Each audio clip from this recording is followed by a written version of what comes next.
ഖലീഫ ഉമർ റളിയല്ലാഹു അൻഹു ഒരിക്കൽ റസൂലുള്ളാഹി സ്വല്ലല്ലാഹു അലൈഹി വസല്ലം തങ്ങളുടെ അടുക്കൽ വന്നു. റസൂലുള്ളാഹി അവിടെ വിശ്രമിക്കുകയാണ്. ഒരു പായലാണ് അവിടെ നിന്ന് കിടക്കുന്നത്.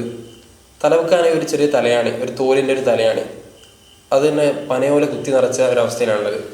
അങ്ങനെ ഉമർ തങ്ങൾ വന്നപ്പോൾ റസൂൽ അവിടെ നിന്ന് എഴുന്നേറ്റപ്പോൾ റസൂൽ തന്നെ അവിടുത്തെ ഷറഫാക്കപ്പെട്ട ആ പുറംഭാഗത്ത് ആ പായയുടെ അടയാളങ്ങൾ കൃത്യമായി കാണുന്നുണ്ട്.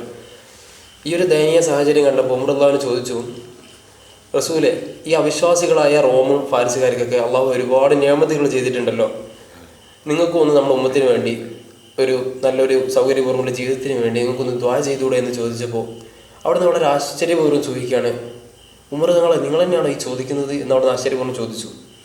അവിടെ നിന്ന് പറഞ്ഞു, ഈ റോമും പാരിസൊക്കെ ഈ അവിശ്വാസികളായ ജനത അവർക്ക് കേവലം അവരുടെ സന്തോഷങ്ങളും ആർഭാടങ്ങളൊക്കെ അത് ഈ ദുനിയായ ജീവിതത്തിൽ കഴിയും.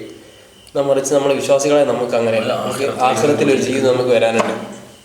ഒരിക്കൽ ഇതുപോലെ തന്നെ റസൂലുള്ളാഹി സ്വല്ലല്ലാഹു അലൈഹി വസല്ലം ആയിഷ ബീവി ഇരിക്കുകയാണ്. ആ സമയത്ത് റസൂലുള്ള ഒരു ദുആ വരുന്നുണ്ട്, എന്നെ നീ പാവപ്പെട്ടവനായി ജീവിപ്പിക്കണേ, പാവപ്പെട്ടവനായി മരിപ്പിക്കണേ, അവരുടെ കൂട്ടത്തിലായി ജീവിപ്പിക്കണേ എന്നൊക്കെ. ഈ സമയത്ത് വളരെ ആശ്ചര്യപൂർവ്വം ആയിഷ ബീവി ചോദിക്കുന്നുണ്ട്, അല്ല നബി എന്തിനാണ് ഇങ്ങനെ ദ്വാരക്കുന്നത്?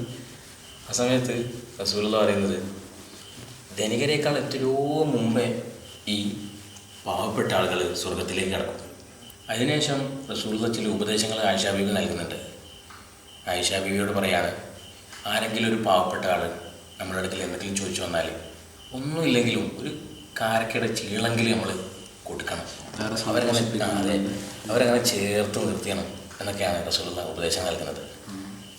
അപ്പോൾ അതുപോലെ തന്നെ നമ്മളിപ്പം ചുറ്റുപാടിലേക്ക് നമ്മൾ ഇറങ്ങി തിരിച്ചാൽ നമുക്ക് കാണാൻ സാധിക്കും. ഇപ്പോൾ നമ്മൾ തെരുവോരങ്ങളിലും അതുപോലെ ബസ് സ്റ്റാൻഡിലും മറ്റുമൊക്കെ വളരെ പാവപ്പെട്ടവർ, ഒരുപാട് കിടക്കുന്ന ആൾക്കാർ, വസ്ത്രധാരികളായിരിക്കും. അവരുടെ ഇപ്പോൾ ശരീര കോലം കണ്ടാൽ തന്നെ മനസ്സിലാവും വളരെ പട്ടിണി കിടക്കുന്ന അവസ്ഥയിലായിരിക്കും. ഈ ഒരു അവസ്ഥയ്ക്ക് എന്താണ് പരിഹാരം? യഥാർത്ഥത്തിൽ നമ്മൾ ഈ പൊതുസമൂഹങ്ങളിൽ ഈ പൊതു ഇടങ്ങളിൽ കാണുന്ന ഈ ദരിദ്രരായ ആളുകൾ അവർക്കൊരു മെച്ചപ്പെട്ട ജീവിതം യഥാർത്ഥത്തിൽ ഇസ്ലാം കൃത്യമായിട്ട് അതിന് മുന്നോട്ട് വെക്കുന്നുണ്ട്, ആശയങ്ങൾ മുന്നോട്ട് വെക്കുന്നുണ്ട്. ഇസ്ലാം ഈ ധനികരായ ആളുകൾക്ക് നിർബന്ധപൂർവ്വം അവർ കൊടുക്കേണ്ട, അവരുടെ വരുമാനത്തിൽ നിന്ന് അവർ കൊടുക്കേണ്ട ഒരു വിഹിതമുണ്ട്. അതവർ കൃത്യമായിട്ട് കൊടുക്കുകയാണെങ്കിൽ ഈ ധനികനായ ഈ പാവപ്പെട്ട ആളുകൾ സക്കാത്ത് പോലുള്ള അവർ നിർബന്ധപൂർവ്വം കൊടുക്കേണ്ട കാര്യങ്ങൾ കൊടുത്ത് വിടുകയാണെങ്കിൽ ഈ പൊതു ഇടങ്ങളിൽ വീടുകളിൽ ഉറങ്ങുന്നതിന് പകരം ഈ കൊടും തണുപ്പും ചൂടുമൊക്കെ സഹിച്ച് പൊതു ഇടങ്ങളിലൊക്കെ കിടക്കുന്നത് ഒരുവിധം അവർക്ക് അത് മാറ്റം വരാൻ വേണ്ടി സാധിക്കും. അത് കറക്റ്റാണ്.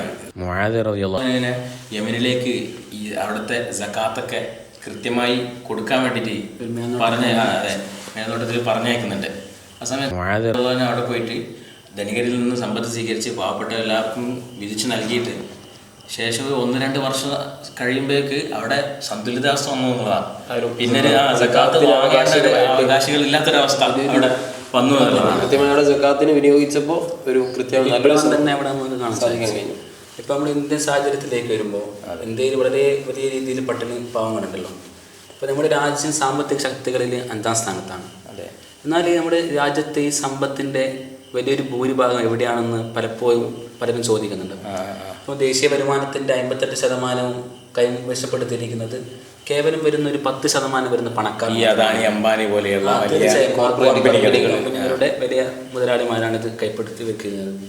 അങ്ങനെ വരുമ്പോൾ ബാക്കി വരുന്ന 90% പേരും ഇന്ന് വളരെ പട്ടിണിയും ദാരിദ്ര്യവും അനുഭവിച്ച് നമ്മുടെ രാജ്യത്ത് ഇപ്പം ജീവിച്ചുകൊണ്ടിരിക്കുന്നുണ്ട്. അതുപോലെ തന്നെ വിശേഷ കേരളത്തിലെ അവസ്ഥയും തുല്യം തന്നെയാണ്. ഇപ്പോൾ വളരെ തൊഴിലാളി വർഗത്തിനും പാവപ്പെട്ടവർക്കും വേണ്ടി രൂപപ്പെടുത്തിയ ഒരു സംഘടനയാണ് അഥവാ പാർട്ടിയാണ് ആ കമ്മ്യൂണിസ്റ്റ് പാർട്ടി പോലും നമ്മുടെ കേരളത്തിലുള്ള മുന്നോക്കക്കാർക്ക് വേണ്ടി, മുന്നോക്ക സമ്പന്നത്തിന് വലിയ ആൾക്കാർക്ക് വേണ്ടി ഒന്നും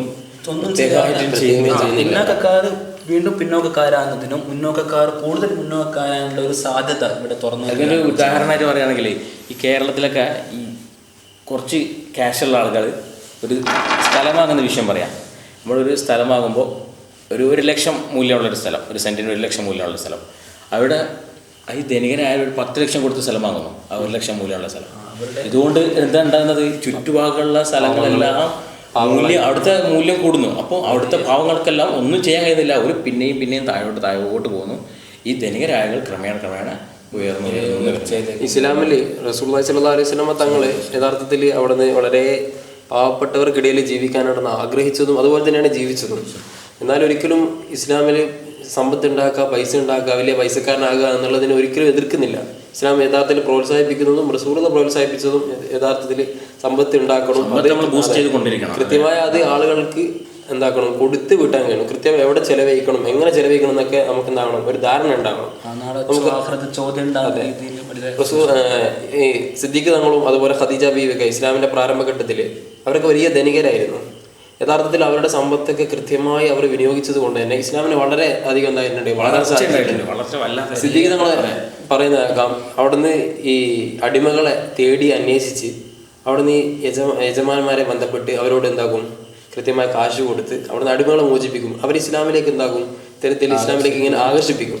അങ്ങനെ സിദ്ദീഖ് തങ്ങളെ പറ്റി പറയും. അതുപോലെ തന്നെ ഖദീജ ബീവിയും അവിടുത്തെ സമ്പത്തിനെ ഭൂരിഭാഗം ഉപയോഗിച്ച് എന്താണ്, ഈ ഇസ്ലാമിന്റെ ദീനി ദഅവത്തിന് വേണ്ടി ചെലവഴിക്കാനാണ് ഖദീജ ബീവിയും ശ്രദ്ധിച്ചത്. എങ്ങനെയാണ് സമ്പത്ത് മറ്റുള്ളവർക്ക് കൊടുക്കാന്നുണ്ട് നമ്മളൊരു ധാരണ എന്ന് വെച്ചാൽ ഇത് ഈ ക്യാഷുള്ള ആൾക്കാർ മാത്രം കൊടുത്താൽ മതി, പൈസക്കാർ കൊടുക്കാന്നുള്ളതാണ് എല്ലാവരുടെ മനോഭാവം കൊടുക്കുന്നത്. അങ്ങനെയല്ല എല്ലാവരുടെ നമ്മൾ എൻ്റെ അടുത്ത് എന്താണുള്ളത്, നമ്മളൊക്കെ സാധാരണക്കാരാണ്, എൻ്റെ അടുത്ത് എന്താണുള്ളത്, ഒരു അപ്പകഷ്ണം ഉണ്ടെങ്കിൽ അതിൻ്റെ ഒരു പകുതി നമ്മുടെ സഹോദരന് കൊടുക്കുമ്പോൾ അവരുടെ മുഖത്തുണ്ടാകുന്ന ഒരു പുഞ്ചിരിയുണ്ട്, ഒരു സന്തോഷമുണ്ട്. അതിലാണ് അവിടെ ആനന്ദം കിടക്കുന്നത്.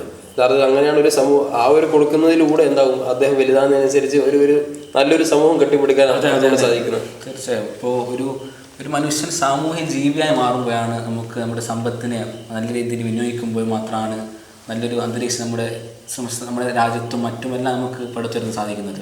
യഥാർത്ഥത്തിൽ ഒരു മനുഷ്യനായി തീരുന്നത് തന്നെ നമ്മുടെ ചുറ്റുപാടെല്ലാവരെയും ചേർത്ത് പിടിച്ച് അവർക്കൊപ്പം ചേർന്നുകൊണ്ട് ജീവിക്കുമ്പോഴാണ്. അത്തരത്തിലുള്ളൊരു ജീവിയായി തീരുമ്പോഴാണ് ഓരോ മനുഷ്യനായി തീരുന്നത്.